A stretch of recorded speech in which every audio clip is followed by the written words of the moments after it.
Okay, welcome. This is lab 15 of AZ-700. And in this lab, we're going to try to restrict network access using virtual network service endpoints. A fairly nice feature in Azure, and we're specifically doing this with a storage service or storage account. Again, there is a very nice picture on the GitHub page that will kind of tell you exactly how this is going to work. So let's start by creating a VNet. And create.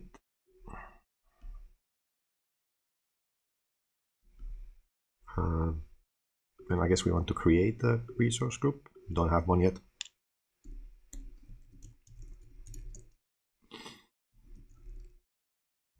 There we go. And our VNet is going to be the core services VNet. Okay. For IP addresses, we're happy with the IP range. Let's name our first subnet public, and let that be the bottom 24.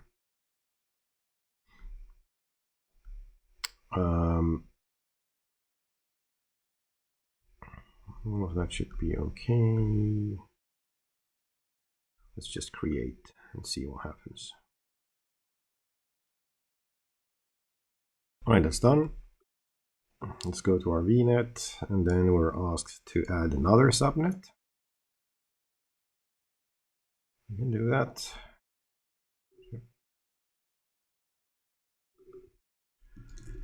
I'll call that one private and put it in the next 10.0.10.24. All right, then let's create a network security group.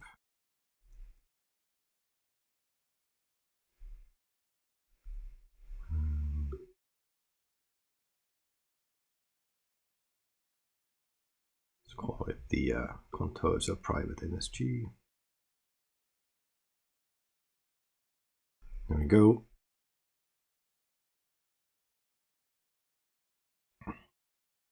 UI is a bit sluggish again this morning. Waiting, yeah. All right, and then let's create some rules here. So we want to have an outbound security rule. Allows traffic to storage. So we want it to be from our network. There's a service tag for that called virtual network. That means kind of private IP addresses. So our subnets. From any port to a service tag. And this time we want to look for the storage service. So just search for storage. That's that. And we're actually happy with any port as long as they're talking to storage, right? And any protocol, and allow and top priority. Let's just call that allow storage all.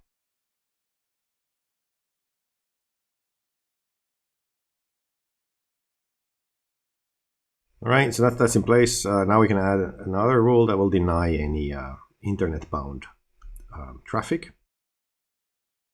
Now, so again, from our VNet to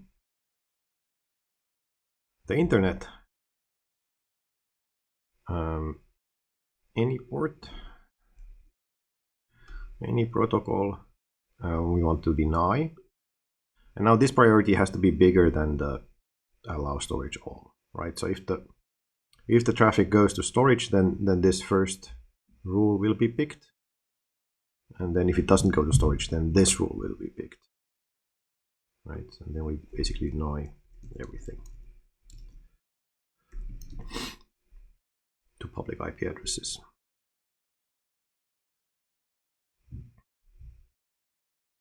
All right, that's in place. Then we want to add inbound RDP traffic.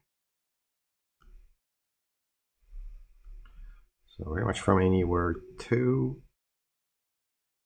let's say, our network.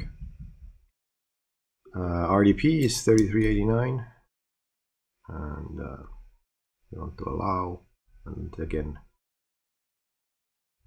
bigger number for priority, so lower priority here. Allow RDP all.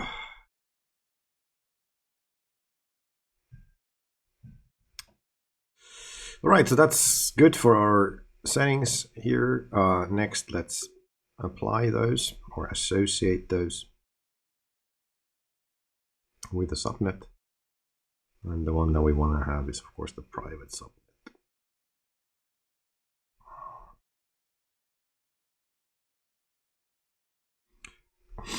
All right, that's done. Next up, let's take a look at storage accounts. And then see how we can restrict access there. So first we need to create one.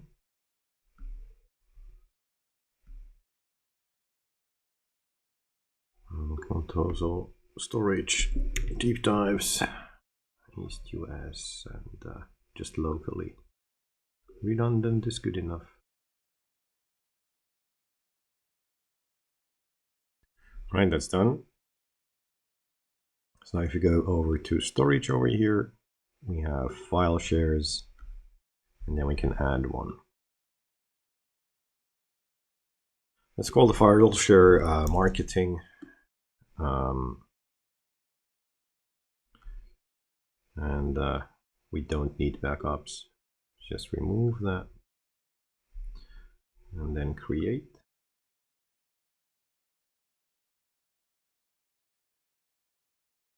Cool, so now we have a file share. And by default, these storage accounts are available from anywhere, right? So if I go back to our storage account, and then we have security and networking here. So you can see that by default, using these settings, this is enabled from all networks, right?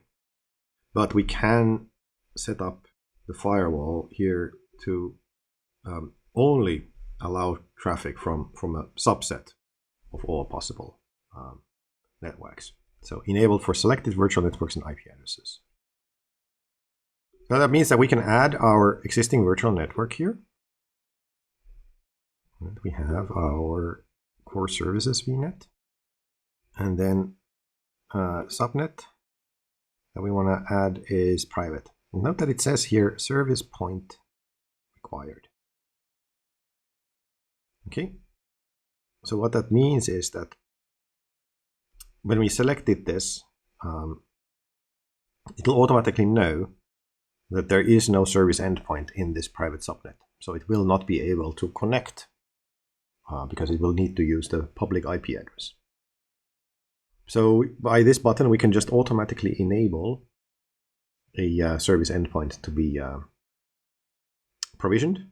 Now it's there. And now that means that we can actually connect from that private subnet directly into storage. Okay, another thing that we might want from here.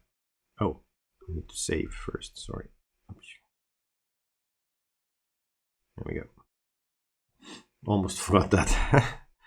So another thing that we might require here is a key. So from security and networking, we've got access keys. And then we can copy one of these keys to be able to connect to our environment. Let's just put this into Notepad.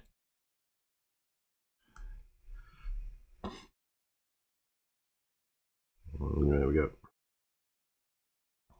Then we're going to need a VM to test this stuff. Maybe two. We're going to do that using PowerShell here. It's cool.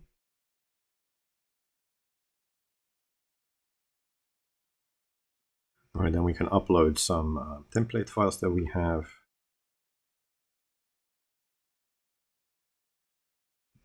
These are from GitHub. So in my environment, they go into this F drive. Module 7. And we're interested in the VMs. Templates. Okay, those are uploaded. And then we can just create the environment based on those.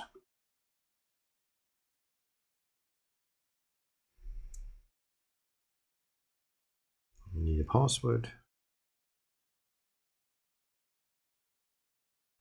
All right, now that is created. So if we minimize this, we should be able to see stuff here. Yeah, we have a private and a public VM. So let's go and try to connect.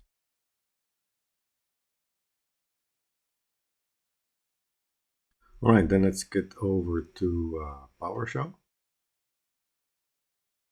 And then first what we could try is whether we have connectivity to the internet. So ping bing.com.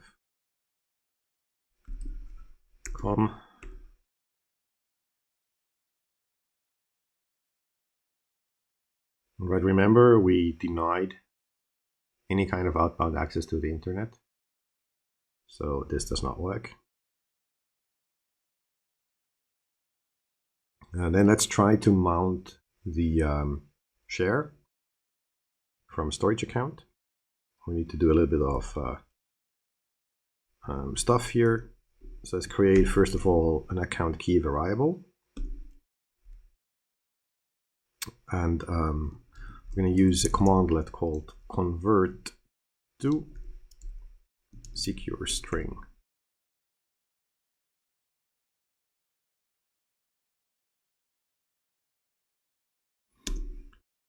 And the string that we want to convert is our key.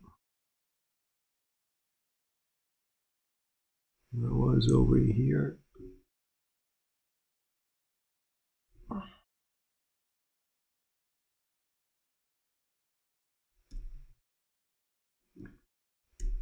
Like that. And it's as plain text, and I just force to be sure. Okay, then we're gonna have a credential variable. Into that, we're gonna create a new object that is system.management.automation.PowerShell credential. No, I need to give it more. Credential, yeah. And let's do it like a argument list. Azure and backslash, can't get one from the keyboard, so just copy paste that one. Yeah. And now I need my storage account number. Oh, sorry, name. And that was Contoso. Storage deep dives, Contoso storage DD. Yep. And then I'm going to add the account key, right? All right, now I have my credential. And now I can mount the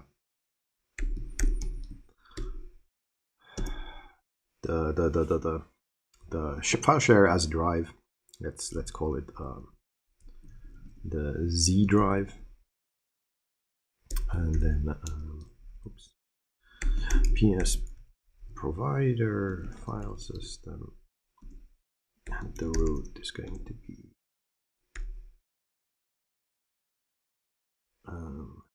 what was it again? Contoso storage dd, right, dot file dot core dot windows dot net, and then the shared name was marketing.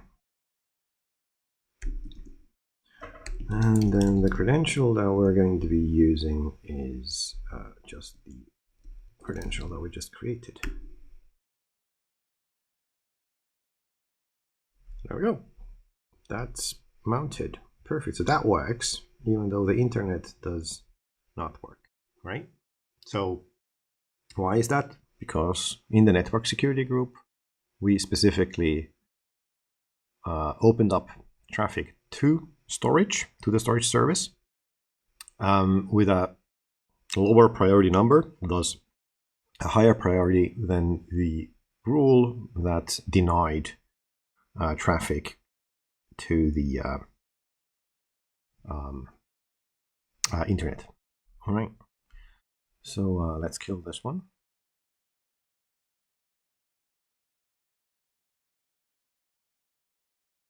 This was our private subnet. Now let's do the same thing for our public subnet.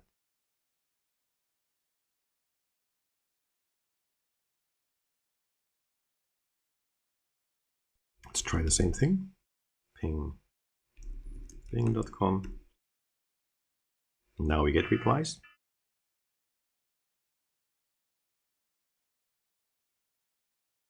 Right, because here we don't have that network security group that is not allowing traffic. Then let's try to mount that.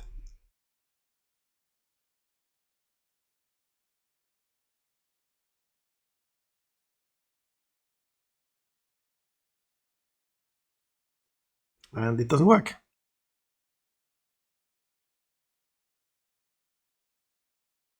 PS provider. That's my problem. Let's try again.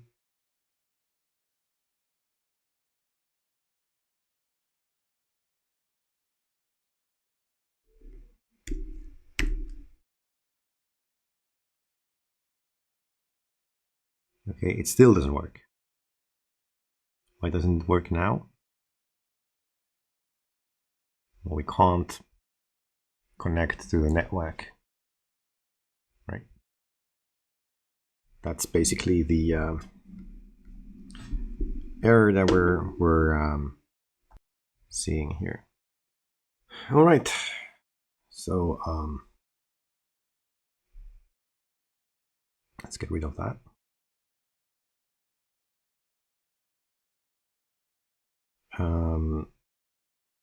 Let's go back to our storage account.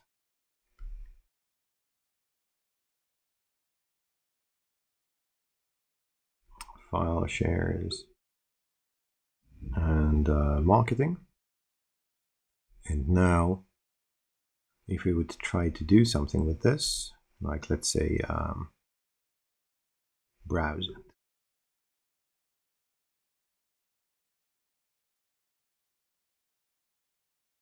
You can see that we're not even able to connect to the file share from the Azure portal, right? Because we only allow access from the private subnet in our VNet. And this Azure portal is not in that. The same would be true if we would try to use like the Cloud Shell or anything else like that. All right, that's everything for this lab. If you've been following along, then consider deleting the resource group that we've been using here, just to kind of make sure that there's nothing left to create costs for your account. Thanks for watching, and see you in the next one. Till then.